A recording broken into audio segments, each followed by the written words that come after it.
Well, good morning, everyone. And once again, welcome to another live this morning. And we're hoping you're having a great start to your day. And we appreciate you guys coming on as usual, if you can, live. And it's always fun to say hello to dear friends. There's Brahim in Portland, Oregon, saying hello. Andrea, Niagara Falls. Mike, you guys are always the Trinity, I call you. You're always at the top. John from Elgin, Illinois, how are you? And Heather, Oliver, British Columbia. John saying hello. Madeleine, Kippawa, Quebec. Nativity, good morning. And Chantal Sudbury, how are you? Sue, Bolton. Fran, Orangeville. And Nick from our staff. Rain Cloud, Michigan, how are you? Francis, good morning. Carrie, Nebraska. Elaine, St. John's, Newfoundland. Wendy, London, Ontario. Maryland, PEI. Jeanette, how are you? Gloria, San Antonio, Texas. Wendy, Markham. Lori, Alberta. Gertie from Burlington. Lori, another Lori, how are you? Doc McEwen, there you are from West Tennessee. Diane, Thunder Bay. Georgie, Halifax, Nova Scotia.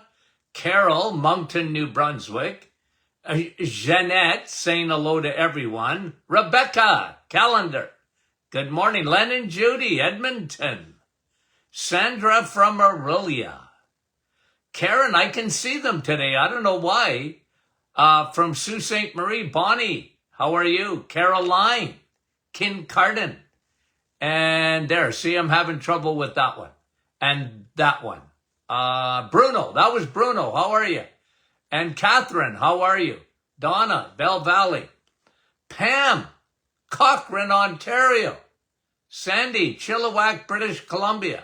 Yvonne, how are you? And Rose from Lighthouse Cove. Yvonne, Petawawa. Jeanette from our staff. Patricia.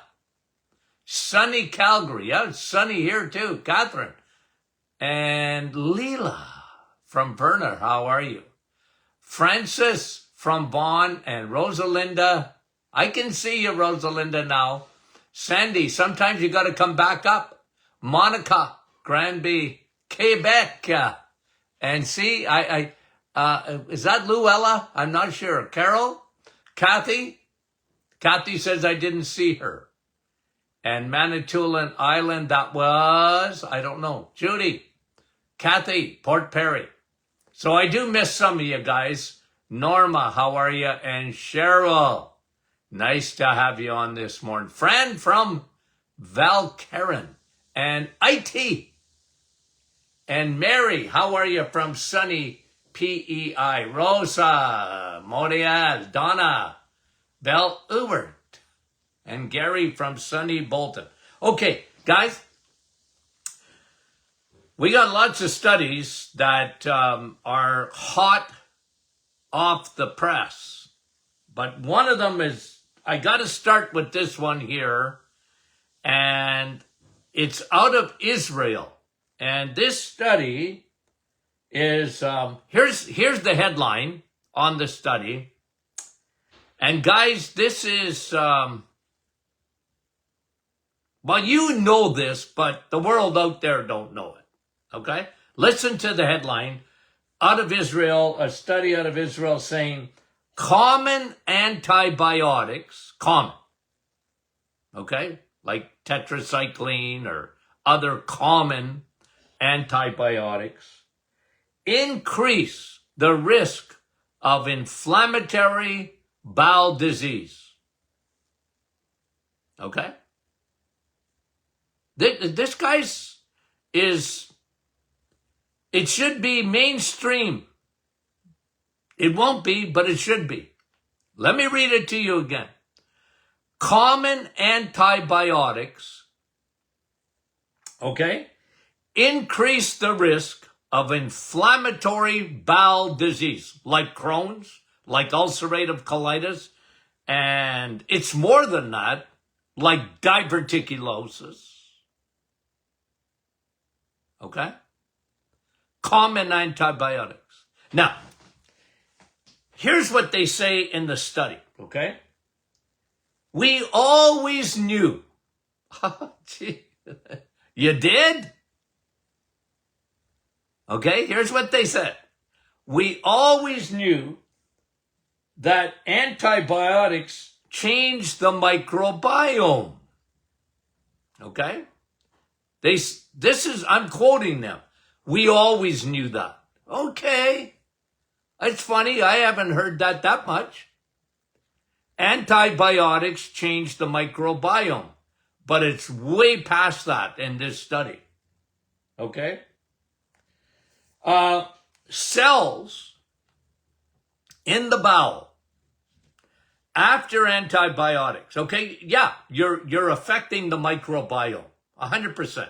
You know, they say we always knew that. Okay, not going to argue with you. We know that it creates a dysbiosis. Okay, what is that? It's an imbalance between good and bad bacteria. Dysbiosis is created by antibiotics, the number one cause of dysbiosis in the gut. Antibiotics. The bad guys win. They get wiped out, but the good guys get wiped out, and you have a dysbiosis. And I've taught you, they're not even talking about this, but I've taught you over the years that what happens is that you get the invasion of the Trojan horse, yeast, fungi, Candida albicans. Now, a little bit of yeast never hurt anybody. But when it overtakes your gut and gets into the bloodstream, that's another puppy altogether. Now, listen to this study, okay, because it's really significant, guys. When one takes an antibiotic, we know about the microbiome, but here's what they're saying in this study out of Israel. It affects the cells at the gut-blood barrier. And those cells can no longer produce mucus that protects that lining. There's a little lining, guys, between your gut and your blood. It's a protective layer. It's a border. You know how I like illustrations? The border, right? Because the gut has a border into the blood. And it don't let anything in that doesn't belong. The only thing that's supposed to get across there is micro-size food, nutrients, water, to get into your bloodstream. The bloodstream should be pristine, with no invasion of fungus, garbage, bacteria, viruses. Your body has a barrier between your gut and your blood. It's a one cell, so microscopic, it's submicroscopic. But it's there nonetheless. And they were able to say that when you take an antibiotic, you're compromising the border. The mucus that is secreted from cells, those little epithelial cells, okay? They're deranged. So what happens is now you get an inflammatory response. This is what this study is saying. And this is what Crohn's is. This is what IBD is, inflammatory bowel disease, ulcerative colitis. Guys, this is earth-shattering. This study is proof of leaky gut. Leaky gut. I don't know how many times, you got to understand, I've been talking about this for so many years, and you know how many times I got, that can't happen? That's not what happens? Because in a lot of people's minds, that barrier, it doesn't get compromised in their opinion. And they don't look at antibiotic, look at, and I have to say it. Antibiotics are the greatest discovery in medicine. In my opinion, the greatest discovery, even beats insulin, is antibiotics. They save millions of people's lives. Hallelujah. The problem is the double-edged sword. And we always talk about the microbiome, but medicine doesn't talk about the gut-blood barrier is now compromised. The border is open. And and then you get stuff in the bloodstream. And the downward effect of that, leaky gut, leaky brain, leaky gut, leaky joints, leaky gut, leaky skin. Every autoimmune starts in that gut. This is why antibiotics, wonderful, beautiful, save your life. But you better replace that bacteria. Because at the cellular level, they can't even secrete mucus that is that protective film between your gut and your blood. And what happens inside the gut is that it causes, because you're not getting enough mucus there from these cells, you can get an autoimmune disease like Crohn's, and many more, by the way, and ulcerative colitis. And we see so much more of that today. So much more autoimmune. Why? Antibiotics. Not only that, but look, you go get an antibiotic at the pharmacy, they should be handing you out at the same time, say, by the way, your doctor gave a prescription for probiotics at the same time. You got to take both. Is that coming? Probably not. Well, not that I know of. And I know there are some good pharmacists out there would just tell you on the QT, you need to be taking probiotics now. But guys, this is groundbreaking. It's groundbreaking. There's leaky gut, yep, garbage gets in the bloodstream, but also downriver, in the gut, you got inflammatory bowel disease coming from antibiotics, because not only is the microbiome affected, okay, but at the cellular level, the cells in that bowel get changed. They can't even produce enough mucus, and then you get an inflammatory response, and that inflammatory response damages the bowel. Doesn't happen overnight, but it happens. And, when I talk to you about diverticulosis, I don't know how many cases over the years of diverticulosis. Okay, those are the little pouches in the bowel. And I always used to ask the questions. Okay? I always ask questions. I'm a why guy. Why do you get diverticulosis? That can lead to diverticulitis. No fun under the sun.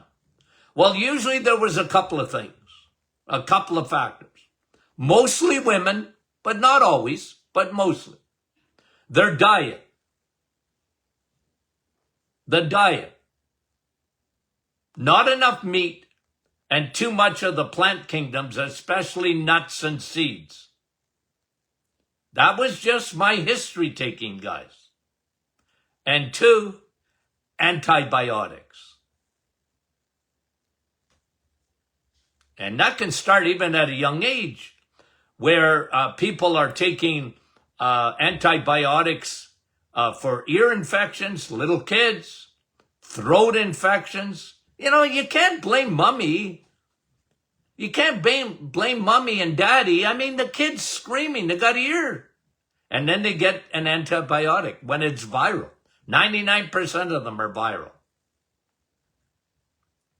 But the doctor gives in, because who wants to, mommy and daddy don't like to hear a screaming baby, and you can't blame them.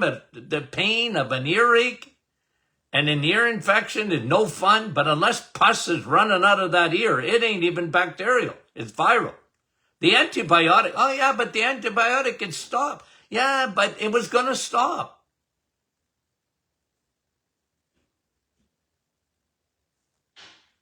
I like what some doctors do. They give the child an antihistamine and a painkiller. And they don't want them on antibiotics because they know it's viral. And now research is proving what I've been telling you for years. Antibiotics not only affect the microbiome, which it does, but it also affects the blood-gut barrier, causing leaky gut.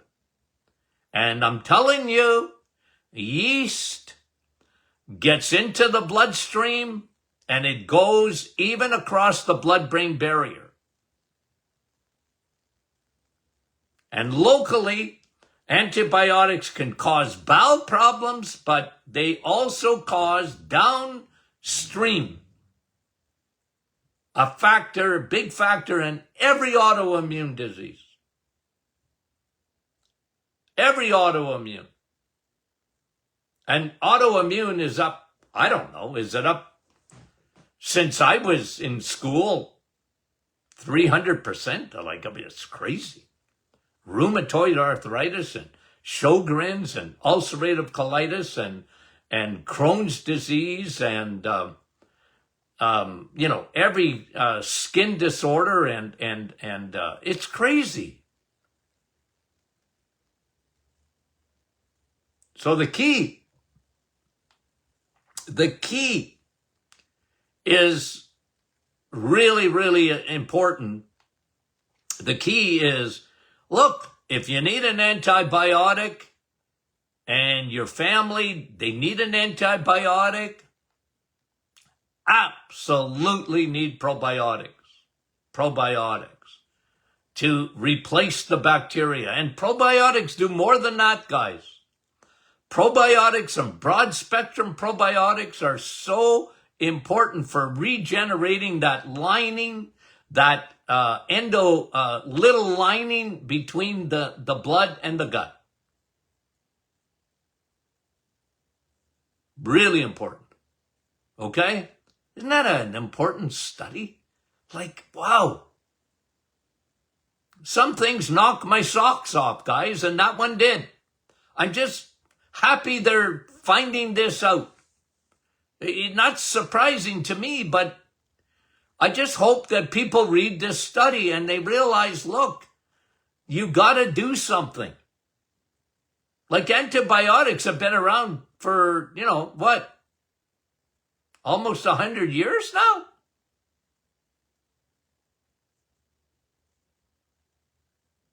And they're talking about common antibiotics. Not the, the rare thing. No, common. Who hasn't taken an antibiotic in their life? I mean, it's rare for sure. And guys, again, you can't see the destruction. But I'm telling you, the border is so important. I know in the United States, the border is, it's an important political thing. But you got a border inside your gut. You got a couple of them. You got a border between your gut and your blood, and you also have a border between your blood and your brain. And what happens in the gut? What happens in the gut also happens at the blood-brain barrier. Isn't that incredible, guys? It's incredible to me. Okay, let's stay with the gut blood-brain barrier here. I want to talk about another one. Here's another study on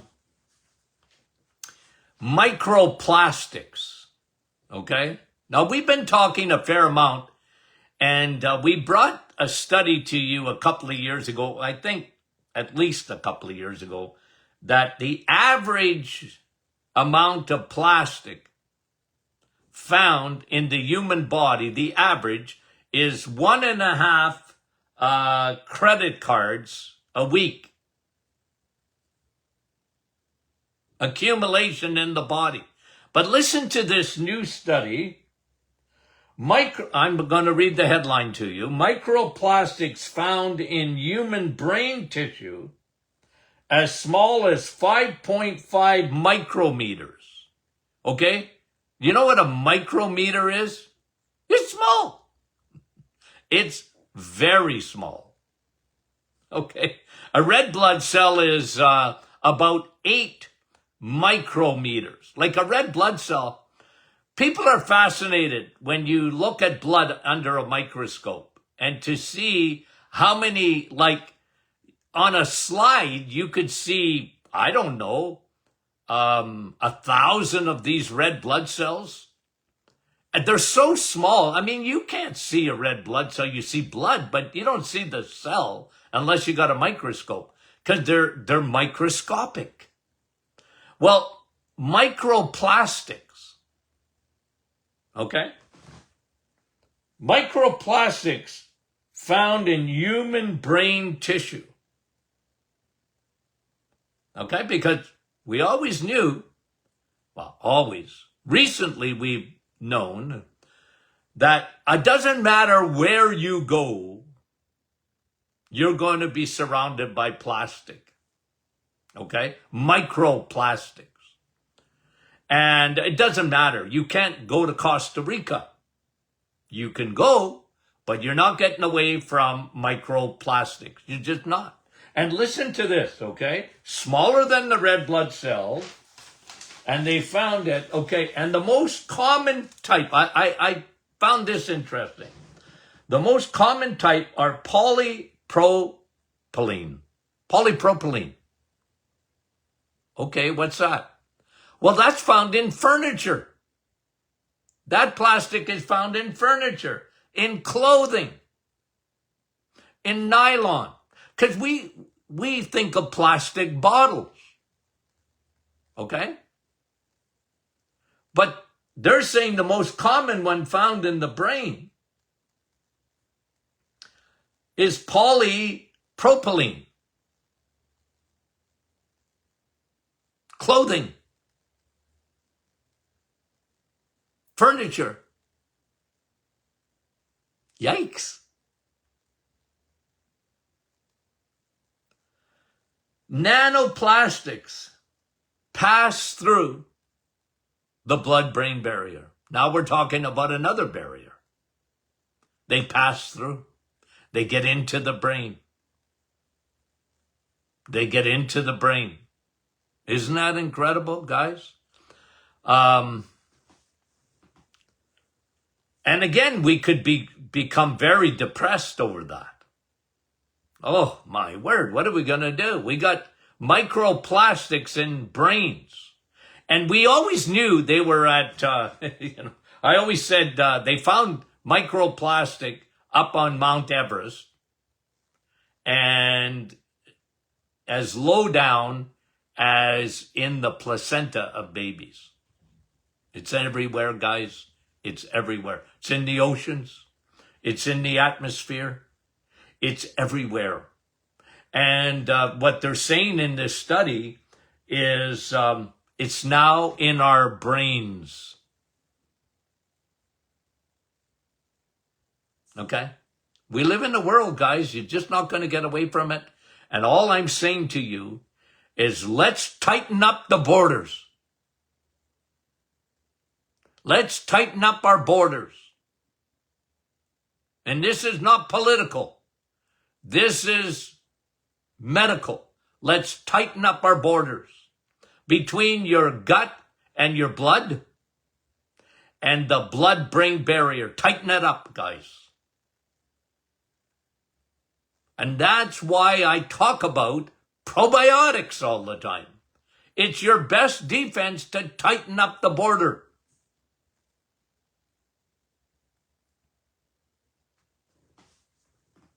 And different strains do different things, but I'm telling you, you know me, I've been preaching this for a long, long time. Fascinating. Fascinating. So, if your address ends with planet Earth, okay? If your zip code is on this planet somewhere, you're getting exposed to this. And antibiotics probably make you even more exposed to plastics coming into your body, into the bloodstream, and then on into the brain. Because the blood-brain barrier is obviously compromised. Your blood-brain barrier keeps garbage out of your brain. But they're finding microplastics now, like polypropylene in the brain. And it's so small. But there nonetheless.